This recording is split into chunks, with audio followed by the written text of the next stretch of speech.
Hey, Boy Manning here. Welcome to the Garden Report. The Celtics make it 2 straight, 117-94 over the Raptors, and continue this homestand on Monday against the Knicks. Back-to-back wins. Yep. Al Horford returns to this one, so full strength against a tough Toronto team. Came in 500. I thought they'd be tougher, Bobby. Playing well defensively. Josue thought Toronto would win. I thought He was this would trying be to an pull L. me. Yeah, I thought it'd be an L.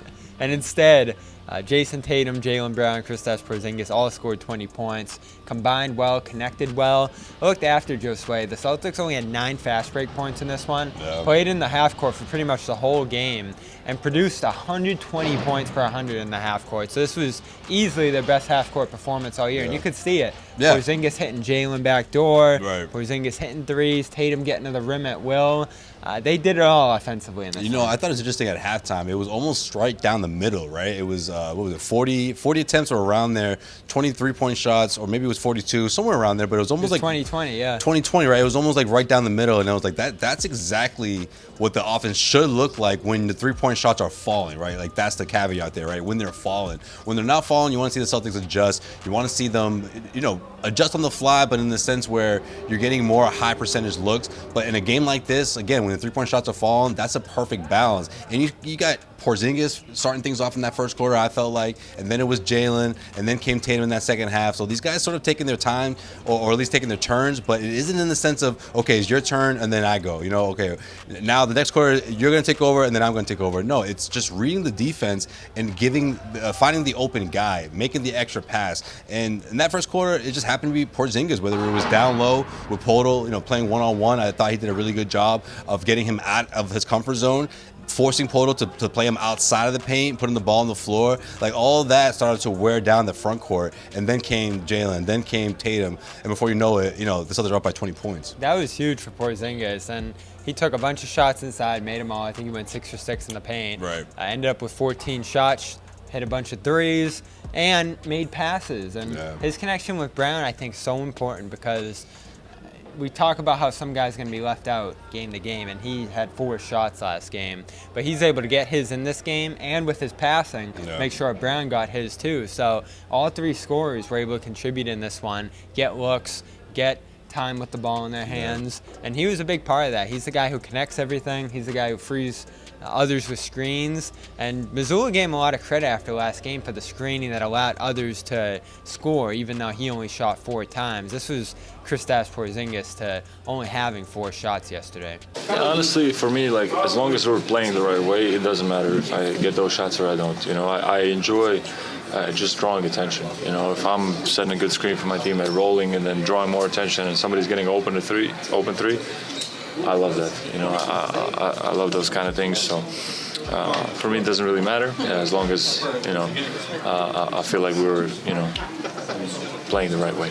FanDuel is the exclusive wagering partner of the CLNS Media Network. Right now, new customers get $150 in bonus bets with any winning $5 moneyline bet. FanDuel, official partner of the NFL. So I don't know if I expected him to be this amicable. Joe said he was surprised by how coachable Porzingis was, but that's been Kristaps so far. Anything goes. Whatever I got to do, it's fine. I'm not surprised. I'm really not, because this is such a golden opportunity for Porzingis at this stage of his career. We've been saying that essentially since the trade happened, that this is that type of this is the kind of team, the kind of culture where they're not going to need Porzingis to be one of the top 2 scorers on the team, but if that happens, that's okay, right? This is the type of culture where Tatum and Brown have established who they are and being the pillars of this franchise, and everyone knows that. You see this team go to the finals 2 seasons ago. They came up short the year before, and if you're Porzingis, you're like, man, I'm potentially the missing piece for this team to capture that championship. I mean, that's the window that you look at in the situation for Porzingis, right, joining the Celtics team. But in terms of executing, in terms of creating that identity in week 3 of the regular season, I mean, if you're Porzingis, this is ideal. This is like not a piece of cake because you still have to put in the work, but it's so easy to adapt to. And you're seeing that night after night. Certain particular defenses are going to force you to pass the ball a little bit, but then other times you're going to be able to do what you want to do in the paint and get the buckets that you need to get, and you're going to have that space to do so because you have 2 All-NBA forwards or 2 All-NBA wings that are constantly commanding defenses to guard them. This is a bounce back for him too. Obviously the 4 shots. He missed the potential game tire in Philly, which was a tough look for him. And then that's a good point. He had some trouble against Gobert in Minnesota and didn't shoot at all in that overtime period. So it had been a tough stretch for Porzingis over the last 3 games coming into tonight, and this was back to what he was doing early in the year, which was dominating and playing within the flow of the team. And it was a great point. Him pulling Pirtle out of the paint was the key of this game, the key to Jaylen having the night he did, and what became another blowout win here for the Celtics. They pretty much rolled through this one against Toronto, and going to cap this homestand on Monday against the Knicks. What's impressed you most about Kristaps? Where can he continue to improve? His fouling issues in certain spots, and of course, you're going to have to try to keep him involved in a game like Minnesota. What's it going to look like for him by the end? Let us know, and we'll continue to cover his season and the Celtics back here on Monday against the Knicks. For Josue, Pavon, I'm Bobby Man. Check out our next video here on Celtics All Access and all the post-game reaction, including Kristaps on CLNS Media.